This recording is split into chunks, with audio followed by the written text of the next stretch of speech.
Welcome back to our channel. అసలు బాలకృష్ణ వివాదం అంతవరకు వెళ్ళిందా? అసలు ఏంటా వివాదం అనుకుంటున్నారా? సీనియర్ నటుడైన బాలకృష్ణ ఎప్పుడు ఎక్కడైనా సరే వివాదాలకు చిక్కుకుంటూనే ఉంటాడు. ప్రతిసారి ఆయన కాంట్రవర్సీలకి గురవుతూనే ఉంటాడు. విమర్శలకు దగ్గరవుతూ ఉంటాడు. ఇందులో భాగంగానే ఇప్పుడు రీసెంట్‌గా Vishwak Sen, young hero Vishwak Sen 'gangs of Godavari' cinema pre release ఈవెంట్‌కి ఈయన అతిథిగా వెళ్ళాడు. అయితే ఆ సినిమా ప్రీ రిలీజ్ ఈవెంట్‌కు ఆయన అతిథిగా వెళ్ళడమే కాకుండా అందులో అంజలిని పక్కకు తోయడం జరిగింది. అయితే ఆ విషయం పైన నెటిజన్లు అసలు ఇలా చేయకూడదు, ఇది చాలా పెద్ద తప్పు, ఎందుకలా చేశారు అంటూ ప్రశ్నలతో కామెంట్స్ మీద కామెంట్స్ పెడుతున్నారనమాట. అయితే దీని గురించి బాలీవుడ్‌లోని పెద్ద డైరెక్టర్ అయిన హన్సల్ మెహతా ఒక పోస్ట్ చేయడం జరిగింది. ఈ వీడియోని చూసిన తర్వాత అసలు ఎవరు ఈ సంస్కారం లేని వ్యక్తి అని చెప్పి ఆ వీడియోని షేర్ చేశారు. ఎక్స్‌లో పోస్ట్ చేశారు. అది ఇప్పుడు వైరల్‌గా మారింది. అయితే దానికి ఆన్సర్‌గా ఒక నెటిజనుడు ఒక ఆన్సర్ చేశాడనమాట. అతను టాలీవుడ్‌లోని సీనియర్ నటుడు. అంతేకాకుండా ఆంధ్రప్రదేశ్‌లో ఒక జిల్లాకి ఆయన ఎమ్మెల్యే అని చెప్పి చెప్పారనమాట. ఇంకా ఈ విషయాలు అన్నీ చూసిన ఆ డైరెక్టరు మరొకసారి ట్వీట్ చేయడం జరిగింది. అసలు ఎందుకిలా చేశారు?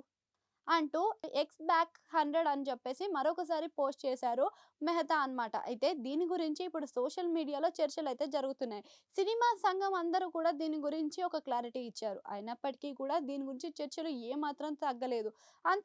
అంతేకాకుండా వైరల్ కూడా బానే అవుతున్నాయన్నమాట. ఇంకా మన నెట్టింట అయితే ఇక హల్చల్ ఎవరికైనా తెలియందేముంది, అది కామన్‌గా జరుగుతూనే ఉంది. ఇంకా దీని గురించి స్పష్టతగా నాగవంశి చెప్పారన్నమాట. ఇదే విషయం కాకుండా ఇంకొకటి కూడా ఇందులో కనిపించింది. ఈ వీడియోలో కనిపించిన విషయం ఏంటి అంటే బాలకృష్ణ కాలి దగ్గర మందు కలిపిన బాటిల్.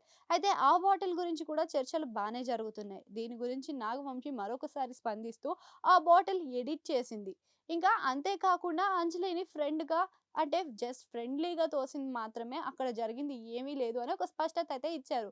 ఇంతగనం క్లారిటీ ఇచ్చినంక కూడా ఈ వివాదం అనేది ఇంతవరకి తగ్గలేదు. అదే కాకుండా బాలకృష్ణ ఎప్పుడు కూడా ఏ కాంట్రోవర్సీని కూడా పట్టించుకోరన్న విషయం కూడా అందరికీ తెలిసిందే. ఇప్పుడు కొన్ని అనివార్య కారణాల వల్ల, ఎలక్షన్స్ వల్ల కొంచెం షూటింగ్‌కి దూరమయ్యారు. ఇంకా బాబీ దర్శకత్వంలో రాబోయే 109 బాలకృష్ణ సినిమా అయితే దారిలోనే ఉందన్నమాట. ఇది దసరా సందర్భంగా రిలీజ్ డేట్‌కు దగ్గరలో ఉంది. దీని రిలీజ్ డేట్ కూడా అనౌన్స్‌మెంట్ చేయడానికి అవకాశం కూడా ఉందన్నమాట. ఆ తర్వాత బోయపాటి సీను దర్శకత్వంలో ఇంకో సినిమా చేయబోతున్నారు బాలయ్య.